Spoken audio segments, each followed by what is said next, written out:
Bom, agora a gente quer falar sobre a crise financeira do nosso estado, que mais uma vez coloca em risco o pagamento dos servidores. Ontem, o governador José Ivo Sartori chamou para mais uma reunião representantes de outros poderes do Rio Grande do Sul para informar que o governo deve ampliar o atraso de repasses e pagamentos de outros compromissos do estado em várias áreas. Isso para tentar garantir que o pagamento do salário dos servidores estaduais não atrase nesse mês de junho.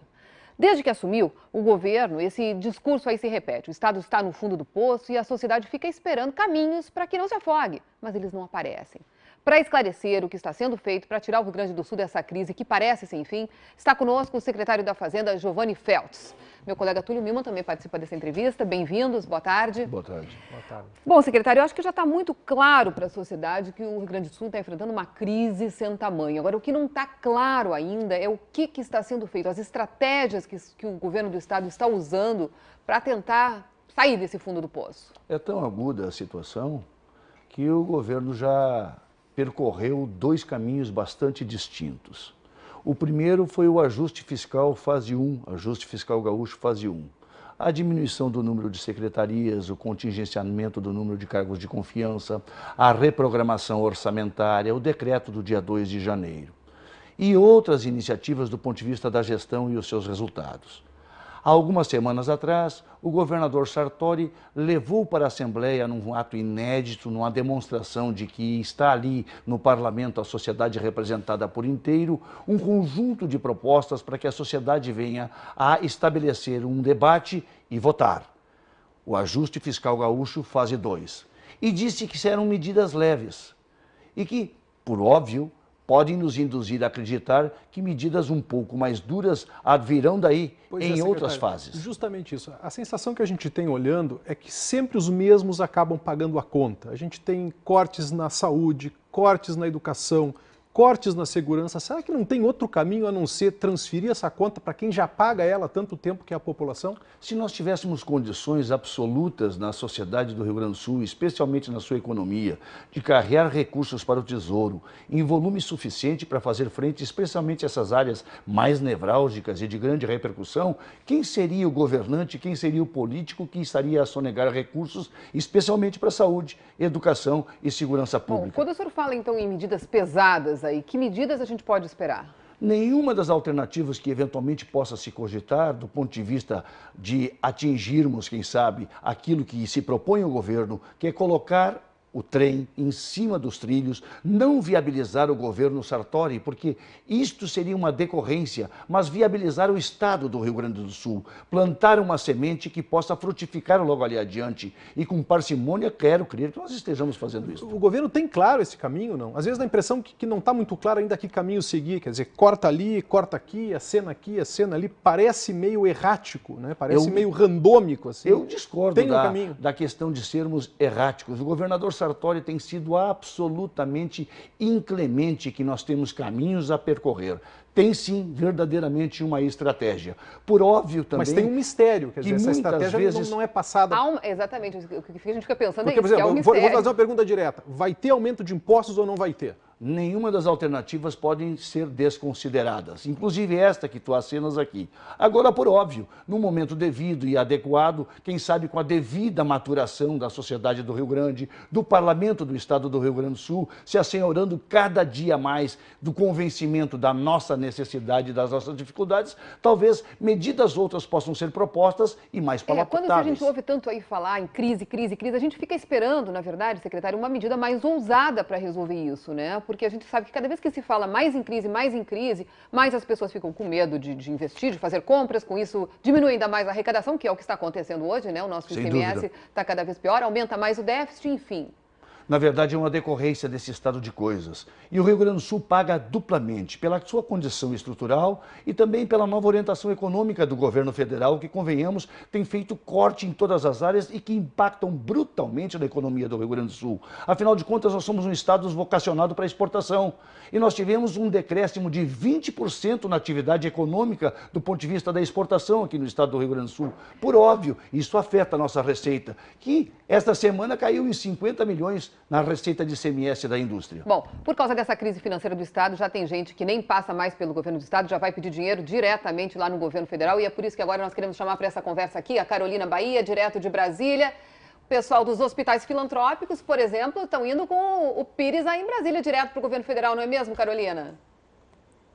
Boa tarde a todos. Bom, exatamente isso. A crise na saúde, ela é tão grave que as santas casas de todo o Brasil, partindo aí do Rio Grande do Sul, resolveram se unir para pressionar aqui o ministro da Saúde na liberação de recursos, na ampliação de repasses, principalmente, evidente, na área do SUS. Já houve reuniões da bancada gaúcha, de lideranças do Rio Grande do Sul com o ministro da Saúde, Arthur Quioro, e dessas reuniões nada de prático ainda foi anunciado. Pelo contrário, o que diz o ministro é que ele não tem recursos para ampliar o repasse para o Rio Grande do Sul. E essas santas casas de todo o Brasil que resolveram se unir, estão unindo as forças e vêm agora em agosto para Brasília, para um grande movimento, aí sim, ver se o ministro pode liberar alguma coisa a mais. E qual será a resposta do ministro? Eu já posso adiantar a vocês. O ministro vai propor a volta da CPMF para financiar a saúde. E eu queria aproveitar essa defesa do ministro da Saúde, para encaminhar uma pergunta ao secretário. Secretário, o senhor apoia o ministro da Saúde nessa iniciativa de defender a volta da CPMF para financiar a saúde? E o imposto local aí no Rio Grande do Sul também poderia ser criado para esse fim? Na verdade, nós não temos a autonomia tributária para eventualmente propor uma CPMF gaúcha. Os estados da federação estão impedidos de fazê-lo por força constitucional. Mas o senhor apoiaria Essa a seria volta uma da iniciativa que poderia surgir por parte do governo federal, propondo ao Congresso Nacional. Por óbvio, eu só faria um chamamento. Se eventualmente o governo federal recorrer a essa medida de reencetar a vigência da CPMF com a aprovação do Congresso Nacional, que ao menos uma parte desses recursos, a totalidade para a saúde, mas uma parte seja absolutamente carreada para o Tesouro do Estado para fazer frente igualmente para a saúde pública aqui no Rio Grande do Sul. Secretário, lhe ouvindo o governador, ouvindo os sinais que estão aí no horizonte, né, eu chego a uma conclusão: ainda vai piorar antes de melhorar. Essa é uma conclusão minha, de analista da situação. Mas a pergunta que eu quero lhe fazer é muito clara: quando vai melhorar? O senhor pode estabelecer um prazo, daqui a 6 meses, daqui a 1 ano, daqui a 2? Pelo menos para que a gente enxergue aquela luzinha lá no fim do túnel. É temerário nós estabelecermos um prazo, porque, óbvio, nos colocaríamos na condição de as pessoas nos cobrarem aquilo que, eventualmente, não depende única e exclusivamente da nossa decisão, da nossa vontade. Agora, a tua percepção e a tua sensibilidade, Túlio, está absolutamente correta. Obviamente, nós temos aí a percepção clara e nítida de que situações ainda mais agudas devemos experimentar, para a partir de então, quem sabe, todos nós mais maduros, diante das nossas necessidades, do clamor e da vicissitude pela qual nós devemos compartilhar cotidianamente, encontrarmos soluções conjuntas. Isso que o senhor diz é um terror aí para os servidores que estão sempre, todos os meses, esperando se vão ou não vão receber, o que vai acontecer, se vai ou não vai atrasar o salário, né? E agora, como é que fica? Quando é que eles podem ter certeza de que vão receber em dia? Este não é um terror só dos nossos colegas servidores, este é um terror que nos acomete a todos e, por óbvio, daquele que tem a responsabilidade por delegação da vontade popular, o governador Sartori, que é decidir sobre essas questões. Cotidianamente nós enfrentamos esse terror. Por óbvio, é lamentar-se de que até agora, a 1/10 de iniciarmos o calendário de pagamento dos servidores, nós ainda não possamos fazer uma afirmação definitiva. Por força das medidas do Judiciário, nós estamos absolutamente contingenciados a pagar a folha de pagamento. Mas, mesmo assim, tendo feito um provisionamento, deixando de pagar um sem número de outros compromissos das mais variadas áreas, repetindo o que fizemos no mês passado, ampliando ainda mais o não pagamento, nós agora, a 1/10 do calendário de pagamento, nós não podemos afirmar se vamos ter recursos suficientes para cumprir aquilo que nos impõe as 24 decisões judiciais que priorizam e nos impõem o pagamento da folha dos servidores. Que compromissos o governo vai deixar de cumprir para pagar a folha? O senhor disse que tem novas contas que não vão ser pagas. Que contas são essas? Muitas delas relacionadas, inclusive, à área da saúde, e o que temos a lamentar. Saúde. Assim também em relação à Emater, em relação a repasses para transporte escolar, por exemplo. E isto seguramente nos provoca um profundo dissabor.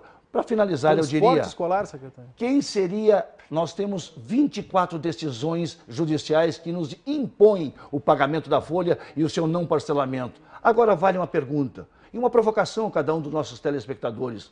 Quem seria o político, o governante, ainda mais uma figura que nem o Sartori, que todo mundo conhece, que gostaria de dar notícias tão ruins quanto esta estar a fazer as coisas que obrigatório e forçosamente está a fazer. Bom, nenhum deles, com certeza. Com essa pergunta nós encerramos o Jornal do Almoço. Queremos agradecer a sua presença aqui. Muito obrigada, Obrigado, Túlio. secretário.